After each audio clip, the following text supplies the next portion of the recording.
One of the driving convictions behind the book is that I really do believe that contemplating God and all things in relation to God is one of the most worthwhile ways to spend our time.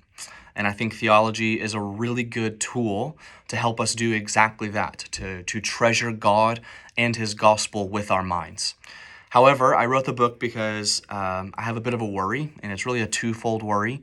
The twofold worry is this, that some view theology as stale, cold, academic, and reserved for a select few, something that's kind of always out of reach and never quite personal or meaningful to themselves. That's the first worry. The second worry is that sadly in our day, it's not hard to find someone, especially online with social media and whatnot, using theology not as a well of joy, but really as a weapon.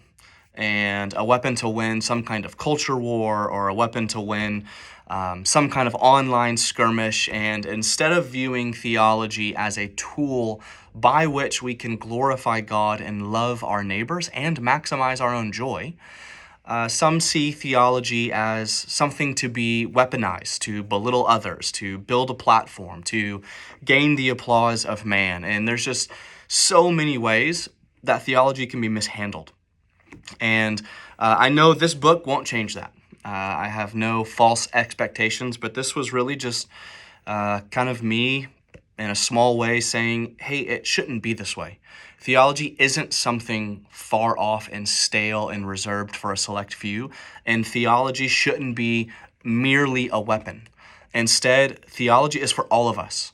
And theology should stir our affections for the Lord. Theology should stir our desire to love our neighbors. And theology should be a deep well of joy for us. And if theology is going to be a weapon, my hope is that it is a weapon of love. A weapon that we pick up to love God, love our neighbors, and even have a healthy love of self. So what I do in the book is I just try to simply show how theology done well can actually lead to the fruit of the Spirit. And so I just walk through love, joy, peace, patience, kindness, gentleness, self-control, etc., and show how when we contemplate God well, it shouldn't lead to pride or a lowering view of others or a desire for the applause of man, but instead it should lead to those kinds of things. That if we think about God, we should be marked by God, and those who are marked by Him are those who are gentle and kind and loving and patient, and those who have self-control. So that's the hope of the book. That's kind of why I set out to write it in the first place.